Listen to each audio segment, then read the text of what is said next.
everybody! It's me, Carmine DeStefano, the Bookman.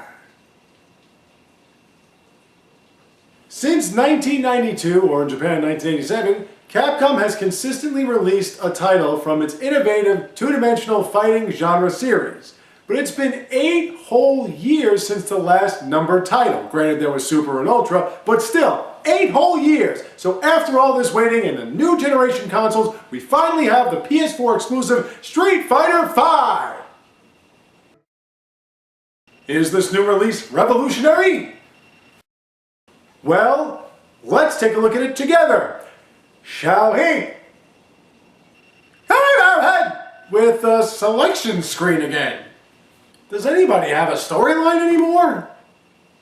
You have a bunch of minigame options for the 16 characters invited into this new title, with the 14 returnees: Ryu, Ken, Chun-Li, Kane, Nash, M. Bison, Vega, Birdie, Karin, Rainbow Mika, Zangief, Dalsim, 4 newbies: Nakali, Rashid, F.A.N.G, and... What if I treat you to a meal if you fight me?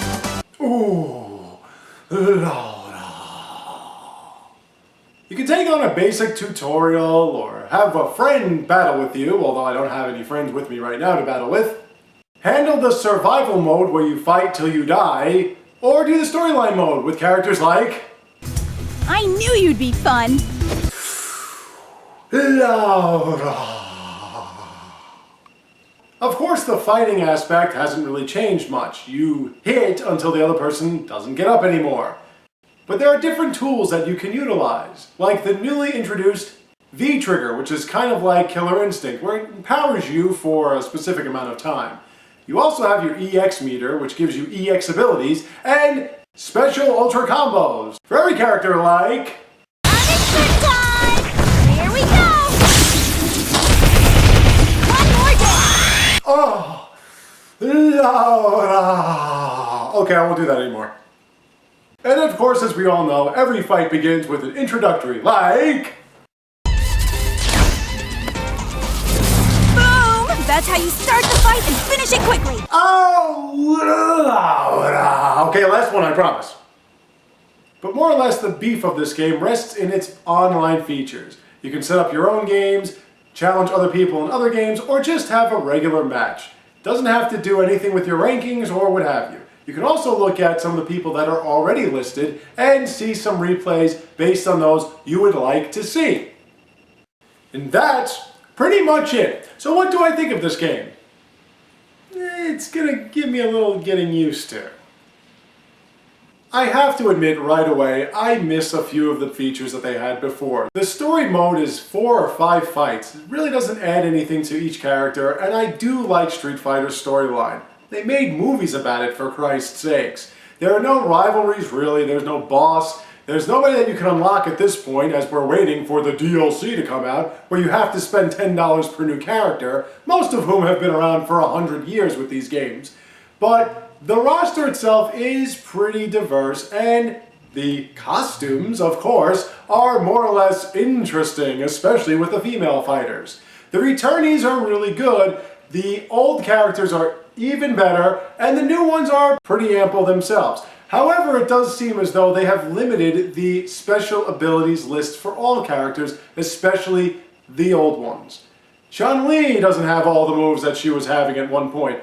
Ryu doesn't have that nice forward kick anymore. Some of them are triggered by simple button presses, and I do have to admit that they have simplified the special maneuvers overall. The tutorial is too obvious, showing you moves and things that you could figure out on your own. With all these additional features, I would have preferred something that explained that, like the tutorials of the past provided. I also would have liked something like the challenge modes. Just some kind of single-player games that I could play that were different than what I was already used to. The online feature I haven't really gotten too into at this point, but I'm pretty sure it will lead to a whole lot of broken walls and stuff in the room. Most people like to play cheesy, and I'm interested to see how you people play against me. You'll know where to find me, and if you want to watch me play, you can watch on here, YouTube, with cdbookmangaming, or you can go to twitch.tv/cdbookman and see me take on some of you fighters online every night. But, like I said, aside from that little plug, really, for this solo player enthusiast like myself, there's not much you can do to bide time. You have to get ready, and you have to go online, and you have to play. And that, to me, I think, limits it very much so, in ways that Street Fighter never was limited before.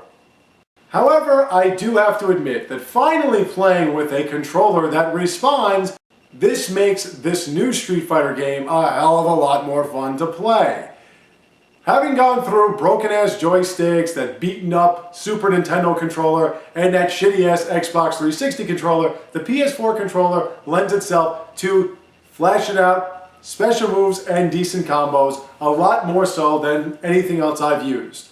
Aside from spending $200 on an arcade coin-operated machine rip, I would prefer just using this controller that came with the console, in which case I'm not at any detriment, really. It is Street Fighter, and I do enjoy the characters, and I do enjoy the way the game plays, but I just wish it had a little bit more individual-based gaming.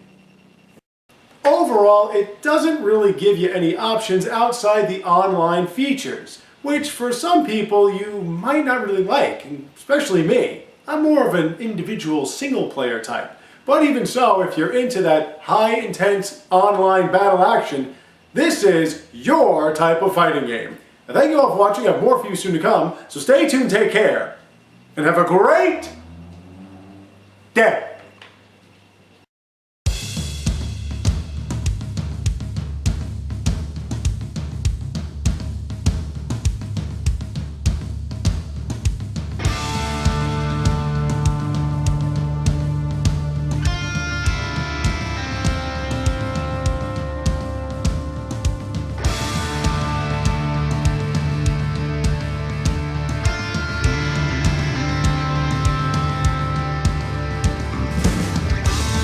Oh, PewDiePie wants to show you what happened to your face when you play Dark Souls. I'll show you what happens to your face when you play Dark Souls!